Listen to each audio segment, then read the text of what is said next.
Olá a todos e a todas, o meu nome é Pedro Rodrigues Ribeiro, eu sou psicólogo. Há pouco estava a ver a primeira parte de uma reportagem que o canal Now emitiu ontem e que a segunda parte, no dia em que eu estou a gravar, irá sair hoje, que tem a ver sobre as questões do problema do jogo a dinheiro, portanto, do jogo online, do jogo patológico e o papel dos influencers um, nesse mundo,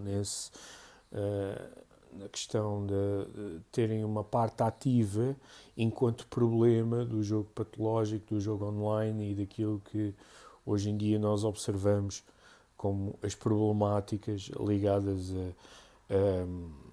a esse campo e nas possíveis adições ao gambling, portanto ao jogo online. E isso fez-me pensar um pouco naquilo que também poderá ser uma atual realidade do mundo da psicologia, que é passar um pouco esse princípio para aquilo que hoje em dia nós observamos, que é aquilo que eu gosto de chamar, e sempre chamei ao longo de muitos vídeos, o psi-influencing. Portanto, psicólogos que vão para as redes sociais, criam as suas páginas e, de certa forma, adotam uma postura de influência relativamente a público geral, relativamente a outros colegas, muitas das vezes menos experientes do que os mesmos, e que de certa forma olham para esses psi-influencers como possíveis figuras de referência e nos danos que isso pode trazer.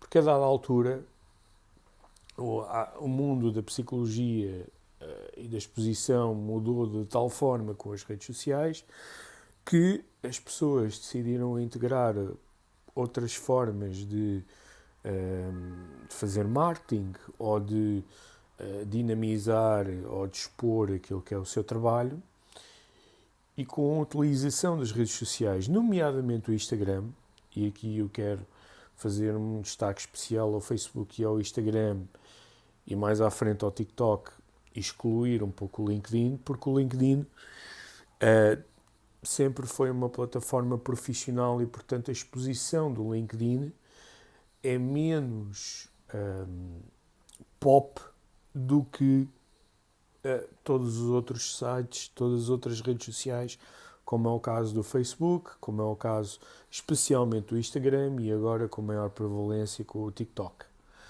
E nesses sites, não é, possibilita-se uma diferente exposição, uma exposição muito mais visual, muito mais daquilo que é a pessoa, daquilo que pode ser os diferentes contextos em que se insere, portanto, a possibilidade de vídeos e de interação e das lives e todas essas coisas, e portanto representa um mundo de marketing todo ele diferente do LinkedIn. E a dada altura, alguém entendeu, nomeadamente por influências vindo de fora, que para aliciar, e eu vou utilizar mesmo este termo, para aliciar mais pessoas a fazerem acompanhamentos com cada um desses influencers para adquirirem mais clientes, nem vou chamar pacientes, vou chamar clientes, hum, parece que a questão da proximidade era uma coisa, tornou-se essencial. E então, para que as pessoas possam chegar mais até nós, para que nós possamos empatizar, para que nós possamos construir uma melhor relação, uma relação mais profunda, mais humana, não é? Então passámos para a exposição. E uma exposição para além daquilo que é o contexto profissional. Portanto, passamos então a ter psicólogos a mostrar a sua própria família, expor crianças, não é? Expor companheiros, expor localidades onde eventualmente possam morar, expor todos esses pormenores, até mesmo locais e sítios onde fizeram férias. Não é? Portanto, no fundo, aquilo que, em termos das boas práticas do sempre foi a psicologia e partes determinantes no verdadeiro estabelecimento da relação terapêutica, tudo isso é algo que é de oposição. E eu quero deixar claro, não há nada de errado em a pessoa, o indivíduo, decidir expor ou colocar conteúdos mais pessoais, mais sociais, não há problema absolutamente nenhum, enquanto pessoa. Enquanto profissional, é diferente. É diferente porque isso tem a possibilidade de minar a relação terapêutica. Para algumas pessoas, esses efeitos podem não ser sentidos, mas isso é uma percentagem, uma fatia, não para o geral. E nós sabemos disso via investigação. Já para não falar que eu não tenho verdadeiro controle sobre quem está do outro lado, quem vê eventualmente os meus conteúdos. Porque eu posso colocá-los num determinado sítio, mas esses conteúdos ficam e são partilhados. Chegam a partes que eu nem sequer imagino. Por exemplo, eu estou agora a fazer este vídeo. Este vídeo, à partida, irá ser colocado em redes profissionais, como é o caso de páginas profissionais no Facebook, páginas profissionais no Instagram, páginas profissionais no LinkedIn. Mas a partir do momento em que ele estiver lá colocado, eu posso perder eventualmente o controle de para onde é que isto vai, em termos de exposição. Não é?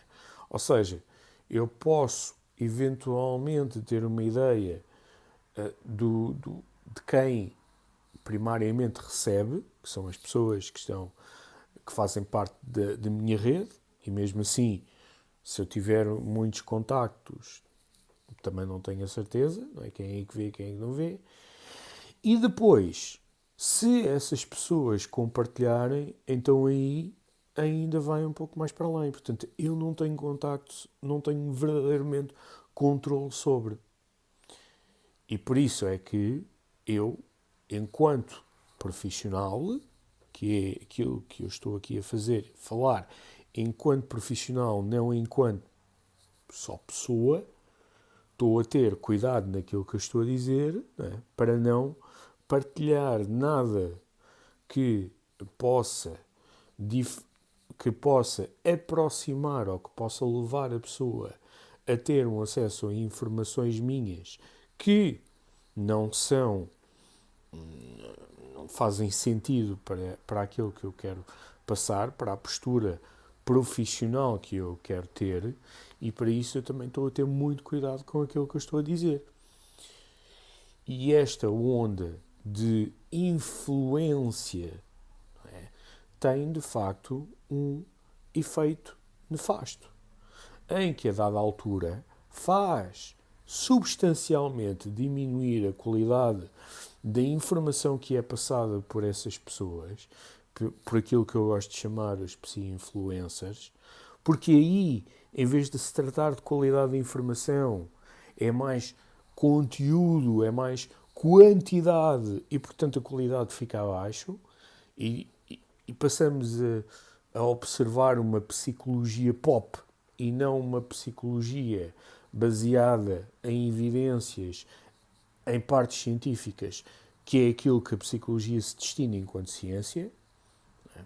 Portanto, maior quantidade e menor qualidade, não é?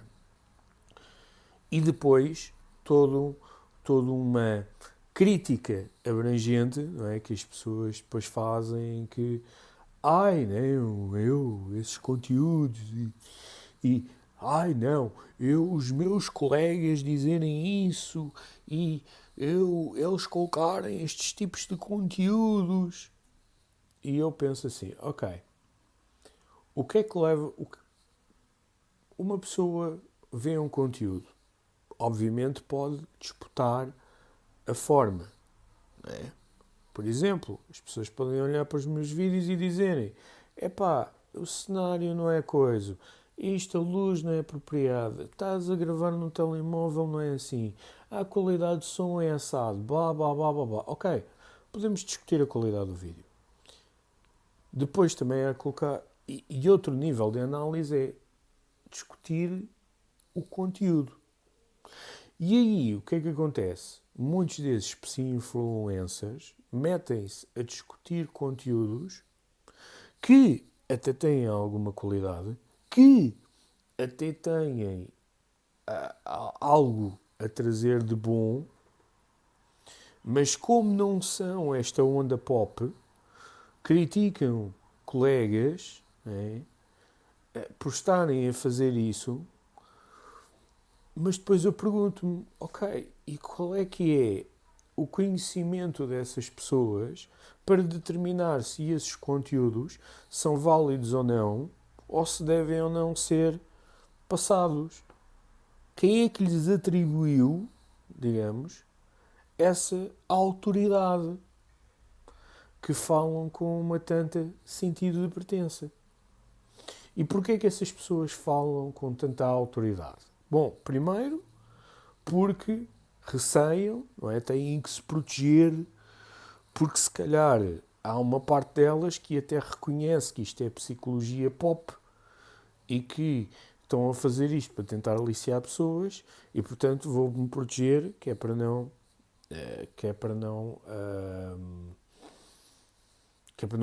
serem assim muitos comentários. Não é?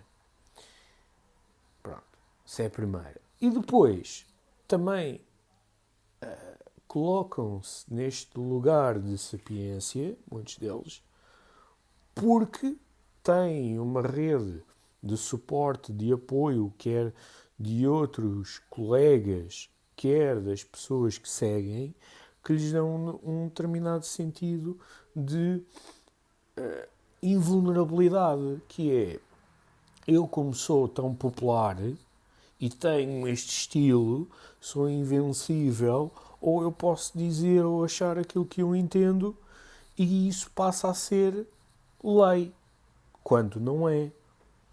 E tanto que não é que estamos a falar de um exercício de uma profissão que é regulada e que também tem um código deontológico. Sobre isso, uma última palavra. Por ser uma profissão regulada, e por haver esta evolução das redes sociais, que eu entendo que qualquer direção da ordem dos psicólogos, seja do presente ou do futuro, que poderia começar a ponderar na realização de um conjunto de diretrizes, guidelines, para exposição dentro da própria profissão, exposição de conteúdos,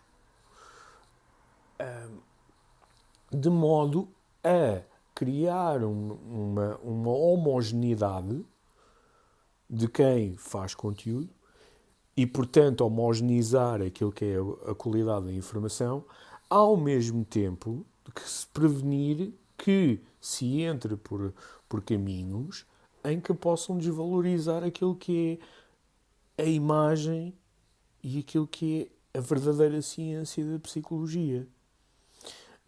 Até porque outras entidades, como a ERS, destinam-se a validar aquilo que é a credibilidade, não é? Ou seja, se nós temos formação, se estamos devidamente inscritos, estamos devidamente em condições para sermos técnicos. Outra coisa é, já tendo essa parte validada, deverá ser a Ordem dos Psicólogos, enquanto entidade reguladora, a determinar diretrizes sobre o formato e a qualidade da mensagem que é passada. Porque a Ordem também tem esse papel. Não só apenas ter o cuidado na sua transmissão de informação enquanto entidade, portanto, a Ordem em todos os seus canais, não é? Como também se deve preocupar com a informação que é passada pelos membros. Assim como os membros têm de preocupar com a informação que é passada pela Ordem, também a Ordem se preocupa com aquilo que os membros passam. É um ciclo relacional. E, portanto, seria ótimo para a Ordem estabelecer essas diretrizes que possam ir em consonância com aquilo que são os princípios que estão explícitos dentro do Código Deontológico da Ordem dos Psicólogos para a prática da psicologia e, portanto, homogeneizar aquilo que é a qualidade da informação e, de certa forma, controlar aquilo que é um tanto exposto nas redes sociais, que nós sabemos que pode ser um verdadeiro faroeste em termos de áreas cinzentas. Não é? E, portanto, eu acho que isso será essencial à medida que as redes sociais vão evoluindo, à medida também que as redes sociais vão fazendo parte intrínseca da vida das pessoas e também à medida que as pessoas que passam a informação via redes sociais se tornam também elas influenciadoras ou possíveis influenciadoras das escolhas de quem acede a este tipo de informação. Porque nós começamos a fazer parte do problema ou da solução. Ou seja, se nós ajudamos as pessoas, fazemos parte da solução. Se a pessoa acaba por ir por maus caminhos, começamos a fazer parte do problema. E sim, nós temos responsabilidade nisso. A nossa responsabilidade não recai apenas quando as coisas correm bem. Nós somos responsáveis, sim. Porque é diferente ouvir opiniões de pessoas que são tidas como especialistas ou etc. nas escolhas das pessoas. Porque elas olham-nos ou podem nos olhar como referências. E isso é muito importante. Fiquem bem e até uma próxima.